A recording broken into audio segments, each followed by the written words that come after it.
La valse médiatique. Ah là là là là là là là là là là là là, la valse médiatique, comme d'habitude. Euh, Qu'est-ce qu'il faut dire? Un jour t'es héros, l'autre jour t'es zéro, un jour t'es héros, l'autre jour t'es zéro. Dans lorsque tu suis les médias, lorsque tu suis un peu les médias footix, c'est un peu les médias de trucs, hein, mais bon, peut-être aussi. C'est la façon de regarder ce sport-là. Tu vois, tu joues un truc comme la valse des pantins, mon frère. On dirait que tu es dans le remake de la valse des pantins. C'est toujours le bordel. Les gens changent d'avis comme des chemises et ne se tiennent jamais à une sorte de cohérence. Les mêmes qui étaient en train de brûler Mbappé il n'y a même pas 3 semaines, comme je le disais sur ce sujet-ci, où je trouvais que c'était absurde de de tomber sur le pauvre gamin comme ça, euh, en disant ouais, nanani, Mbappé c'est déjà foutu au Real, ça ne va pas marcher au Real, alors que comme je vous avais expliqué, pour ceux qui n'ont pas vu mon sujet là-bas, allez encore le réécouter, je vais vous mettre le lien en description. J'avais déjà fait comprendre que quand tu connais un peu l'histoire de ce sport-là, quand tu connais un peu l'historique de ce sport-là, tu ne peux pas en 3 matchs, 3 matchs, commencer déjà à faire des analyses bidons comme ça en disant que le gars n'est pas fait pour jouer là-bas.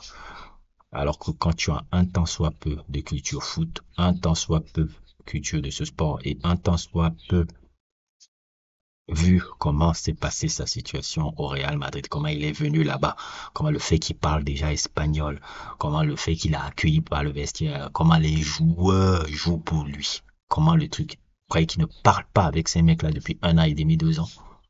Ça fait 2 ans qu'il attend, 3 ans même. Ils parlent tout le temps ensemble. Ils parlent tout le temps ensemble.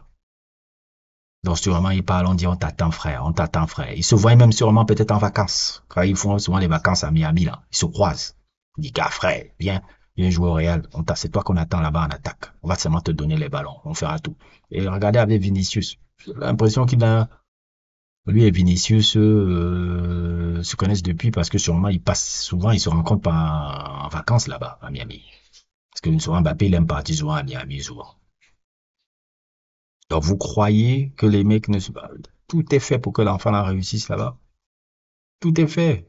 Donc maintenant quand on le voit avec un match comme hier, qui est un match un peu plus ou moins correct, hein. Mais bon, j'ai pas vraiment vu le match, hein. J'ai vu que le résumé et je ne peux pas dire un peu, mais selon le résumé que j'ai vu et comment je vois un peu, il commence à mieux s'entendre un peu avec les mecs et il commence à comprendre un peu mieux les automatismes de trucs. C'est pour ça que sa blessure qu'il est venu là, c'est un peu une blessure un peu qui vient en arrêt parce que ça vient au moment où il commence à apprendre bien les automatismes avec les, les joueurs et surtout aussi ses coéquipiers ont fait en sorte que de le mettre en confiance.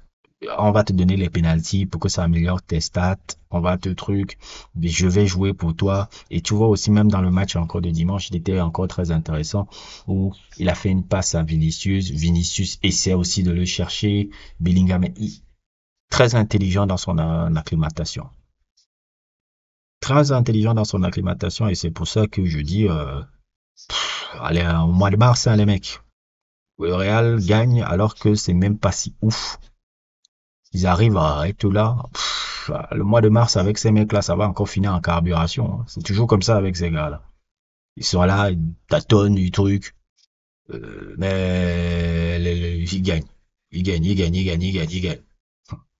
Et s'ils arrivent à gagner en jouant à peu près comme ça, combien de fois ce sera en mars quand ils auront les automatismes avec tous ces mecs? Quand ils auront tout pris les automatismes, ce sera fini, hein. Quand j'attends mars-avril, c'est toujours là où ils sont forts. Mars-avril, c'est là où vous allez voir ce Real là. Et il n'est pas prêt de changer encore cette saison. Donc, la carburation est là.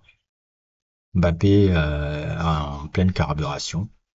Et je pense que il est en train de prendre la truc. Sa blessure tombe un peu mal. Ça tombe mal. Ça tombe mal, mais bon. Ça me permet aussi d'aller avec une réflexion un peu qu'on a sur le football moderne un peu. où l'accumulation des matchs commence à se faire ressentir un peu sur nos acteurs. Non pas qu'ils sont pas bien payés, bien truc. Mais quand je vois la blessure de Rodri là, parce que la blessure de Rodri, c'est littéralement une accumulation de matchs, la grave blessure qu'il a eu là. Et quand je vois encore Mbappé encore qui a un problème de blessure, là, je dis, les gars là, l'accumulation des matchs commence à faire beaucoup pour ces sportifs-là. Non pas qu'ils sont bien payés, que ce sont des ouvriers qui travaillent, je sais pas, 23 heures, tout. Mais ça reste quand même toujours des êtres humains. Et je trouve un peu que cette accumulation, cette accumulation de matchs là gâche même la qualité même du jeu, je trouve.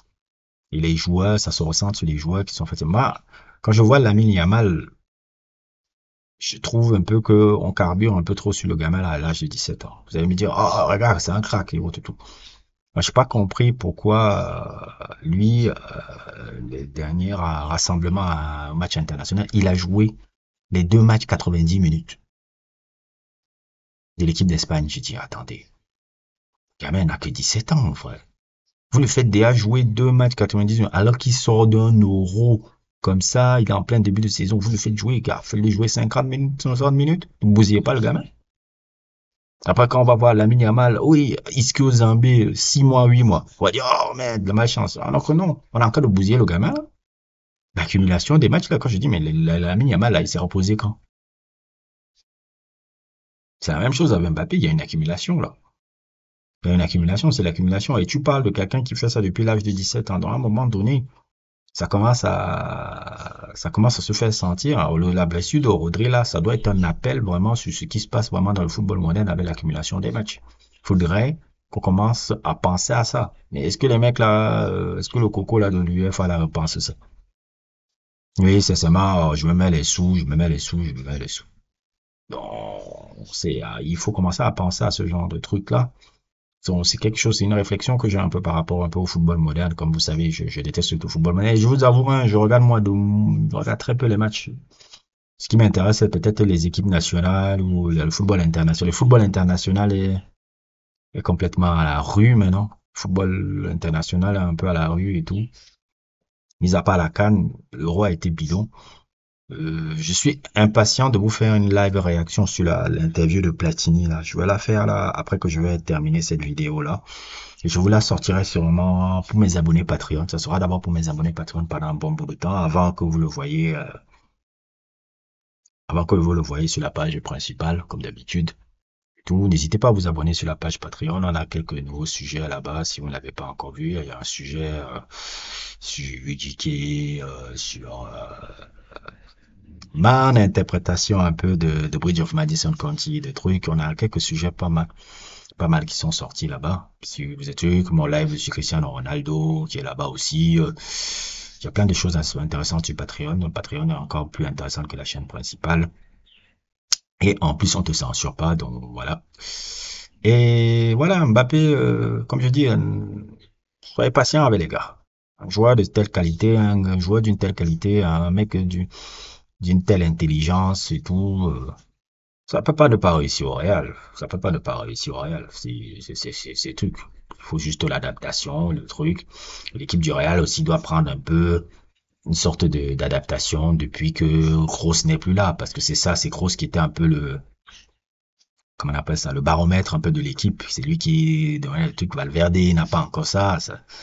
Lucas Vasquez, ouais, ça cherche encore pour voir un peu le gars qui peut être le baromètre du milieu de terrain, là. Et c'est pas à Chouameni qu'on va demander de le faire. Donc, avant de venir tirer sur les mecs en disant ouais Mbappé c'est n'importe quoi, nanani nanana, il ne va pas réussir au Real et autres et tout. Prenez le temps d'abord, le truc. La saison est longue.